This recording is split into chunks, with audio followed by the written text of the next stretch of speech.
پاکستانی خواتین نے مختلف شعبوں میں کامیابیوں کے جھنڈے گاڑے۔ گلمکئی ملالہ یوسفزئی نے نوبل انعام حاصل کیا۔ انہیں عالمی اعزاز امن برائے اطفال اور پاکستان قومی اعزاز برائے امن سے بھی نوازا گیا۔ شرمین عبید چنائی نے رواں سال دوسری بار آسکر ایوارڈ اپنے نام کیا۔ انہیں یہ award the girl in the river پر دیا گیا۔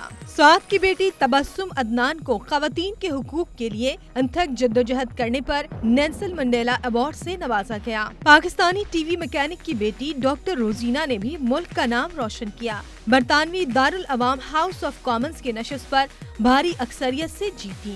گلگت کی سمینا بیگ نے 8,848 میٹر بلند ماؤنٹ ایورسٹ پر قومی پرچم لہرایا۔ وہ ماؤنٹ ایورسٹ سر کرنے والی پہلی پاکستانی خاتون کو پہما بن گئیں۔